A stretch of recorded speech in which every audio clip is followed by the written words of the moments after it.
Assalamualaikum warahmatullahi wabarakatuh. Saya Chelsea Opilia dengan NIM 24086131. Di sini saya akan membuat tugas strategi pembelajaran PJOK, yang dimana jelaskan menurut pendapat Anda pribadi bagaimana sosok guru yang Anda inginkan sebagai pendidik. Menurut pendapat saya pribadi, sosok guru yang saya inginkan sebagai pendidik bukan sekadar seseorang yang mentransfer ilmu, pengetahuan, atau pengajar, melainkan sosok yang mendidik secara holistik, menyentuh hati dan pikiran murid. Yang pertama itu adapun karakteristik sosok guru, yaitu pendidik yang humanis dan berempati. Guru yang diinginkan adalah mereka yang memahami bahwa murid adalah manusia seutuhnya, bukan botol kosong yang hanya perlu diisi informasi. Yang kedua ada peduli, guru yang mengenali potensi, keunikan dan kesulitan belajar masing-masing individu, bukan membanding-bandingkan. Yang ketiga ada sabar dan tulus, mendidik dengan kelembutan, kesabaran dan tulus hati, terutama saat menghadapi murid yang lambat dan memahami materi. Selanjutnya ada inspirator dan teladan. Guru harus menjadi cerminan dari nilai-nilai moral yang diajarkannya, yaitu seperti integritas, jujur, adil, konsisten, dan berakhlak mulia. Murid belajar etika dari perilaku gurunya.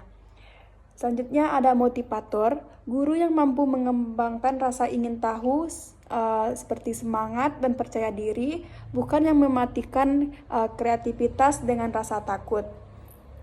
Selanjutnya, fasilitator pembelajaran yang inovatif.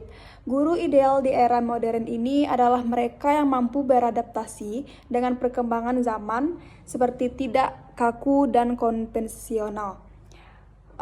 Salah satunya seperti kreatif dan menyenangkan, membuat suasana kelas kondusif, interaktif, dan menyenangkan agar murid tidak bosan. Selanjutnya, berpusat pada murid, yaitu mampu menggunakan model pembelajaran yang melibatkan murid secara aktif, bukan hanya metode ceramah. Yang keempat, ada pembelajar sepanjang hayat. Seorang pendidik sejati tidak pernah berhenti belajar, seperti adaptif, guru yang terus memperbarui pengetahuannya tentang teknologi dan metode pengajaran terbaru. Terbuka menerima umpan balik dari murid dan terbuka terhadap perubahan demi perbaikan kualitas pengajaran. Yang kelima ada penuntun, mengambil semangat Ki Hajar Dewantara. Guru adalah seorang among yang menuntun kodrat anak agar dapat mencapai keselamatan dan kebahagiaan setinggi-tingginya. Mengarahkan, bukan memaksa, melainkan mengarahkan potensi yang dimiliki murid ke arah yang positif. Salah satunya seperti menjadi guru ideal adalah impian setiap pendidik. Sosoknya selalu didambakan oleh peserta didik. Guru ideal mampu menyelami hati peserta didik sehingga ia menjadi panutan bagi lingkungannya. Guru ini selalu dirindukan karena mampu membangun karakter setiap peserta didik, merupakan pengganti orang tua yang mampu memberikan pendidikan kognitif, afektif, dan psikomotorik bagi anak didiknya. Sosok yang mampu menciptakan suasana kelas lebih hidup, lebih aktif, dan menyenangkan. Guru ideal ini tidak akan pernah kehabisan cara untuk mentransfer ilmunya menjadi pembelajaran nyata. Guru ideal ini sanggup menghipnotis peserta didiknya dari yang semula murung, sedih, kurang semangat, dan malas, menjadi ceria dan mampu mencapai keinginannya.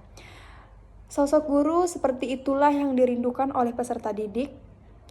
Sosok yang paham akan tanggung jawab dan profesinya, serta karakter setiap peserta didik. Tidak cukup sebatas bisa mengajar atau menjelaskan, Guru ideal tidak cukup sebatas bisa mengajar atau menjelaskan pelajaran hingga menjadi mudah dipahami. Terlalu sempit bila guru ideal diartikan sebatas keahlian profesi dan pekerjaan. Guru juga harus memiliki ciri-ciri mampu menciptakan karakter pembelajaran yang mengena di hati peserta didik. Dengan demikian, pembelajaran kontekstual pun dapat terwujud. Mampu menjawab semua tantangan zaman dengan beradaptasi dengan perkembangan teknologi yang semakin maju. Mampu disiplin dengan waktu termasuk dalam mengaplikasikannya ke pembelajaran. Mampu mengendalikan emosi sehingga tidak mengganggu proses mengajar. Dengan demikian, ia dapat bijak dalam menanggapi berbagai persoalan. Mampu menciptakan materi pembelajaran yang memancing kreativitas dan inovasi. Dengan demikian, aktivitas belajar bukan sebatas transfer of knowledge, tetapi lebih ke pembelajaran yang bermakna, meaningful learning, mampu membuat rencana pembelajaran yang dapat dilaksanakan. Bahasa seperti itulah yang dapat dimunculkan ketika seorang pendidik terjun ke dalam dunia pendidikan. Guru tidak hanya memiliki satu jenis kecerdasan, melainkan kompilasi dari berbagai bidang kecerdasan yang terpancar dari karakter dan perilakunya. Guru juga harus memiliki 4 kompetensi dasar sebagai mana diamanatkan oleh Undang-Undang Nomor 14 2015 tentang guru dan dosen, yaitu kompetensi pedagogis, kompetensi kepribadian, kompetensi sosial, dan kompetensi profesional. Dibutuhkan dan guru yang berkarakter merupakan guru yang siap untuk terus-menerus meninjau arah hidup dan kehidupannya, serta menjadi profesi guru sebagai suatu kesadaran akan sebuah panggilan hidup. Dihadapkan dengan zaman di mana sebuah ilmu dan teknologi yang berkembang dahsyat di abad 21 saat ini menambahkan tantangan tersendiri sebagai seorang guru. Perkembangan teknologi membawa perubahan dalam berbagai aspek kehidupan. Guru di masa kini tidak lagi dapat menggunakan metode lama seperti menulis di papan tulis dan menyuruh peserta didik untuk menyalin atau berceramah di depan peserta didik. Pada abad 21, terutama dalam bidang pendidikan, guru harus memiliki karakter yang mampu mentransformasikan diri dalam era pedagogik, siber, atau era digital pada saat ini. Guru harus mampu mengikuti teknologi dan menyesuaikan dengan karakter peserta didik yang berbeda dengan dulu. Sebagai pendidik di era abad 21 atau era revolusi industri, guru memiliki kemauan belajar yang tinggi. Perubahan dalam dunia yang berjalan begitu cepat, belum sempat mempelajari satu hal, sudah ada hal baru yang harus dikuasai. Contohnya, saat ini guru harus mahir memberikan pelajaran secara jarak jauh dengan memantau peserta didik melalui sarana komunikasi jarak jauh pula. Dalam mengajarkan materi, guru harus selalu mengikuti perkembangan, terutama di bidang yang sedang diajarkan. Jika guru selalu mempelajari hal baru, peserta didik juga akan termotivasi untuk belajar.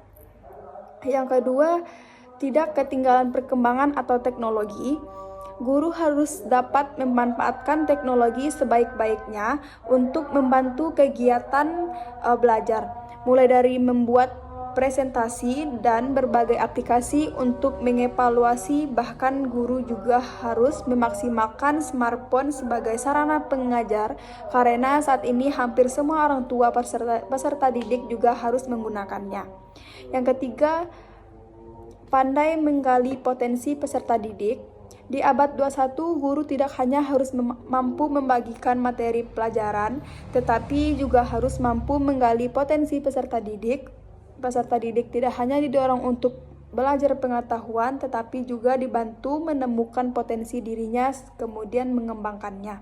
Untuk itu, guru harus memiliki keahlian berkomunikasi dengan peserta didik yang sangat beragam karakternya. Yang keempat, ada mengajar tanpa batasan kelas. Guru harus menyadari bahwa belajar tidak terbatas pada ruang kelas. Guru juga harus mampu mendorong peserta didik untuk belajar kapan saja dan di mana saja. Pembelajaran pun harus berpusat kepada peserta didik, berikan kebebasan mereka untuk memilih cara belajar yang disukai dan guru cukup membimbing dan memfasilitasi peserta didik. Yang kelima, ada kreatif dan penuh inovasi. Guru harus dapat mengelola kegiatan belajar secara kreatif dan maupun berinovasi dalam mengajar. Guru juga harus bisa menentukan kebutuhan dalam proses pembelajaran, cara menyampaikan materi, penilaian, sampai evaluasi proses pembelajaran itu sendiri. Abad 21 ini, peserta didik juga perlu belajar bagaimana berpikir kreatif untuk menyelesaikan soal atau tantangan. Kelas yang belajar secara kreatif dapat dilihat dari kegiatan belajar yang menyenangkan. Jadi kesimpulannya, sosok guru yang saya inginkan adalah orkestrator pembelajaran, seseorang yang mampu menggabungkan teknologi modern, ilmu yang mumpuni, dan sentuhan kemanusiaan, yaitu humanisme, untuk menciptakan pengalaman belajar yang bermakna dan berkarakter. Sekian tugas saya hari ini. Assalamualaikum warahmatullahi wabarakatuh.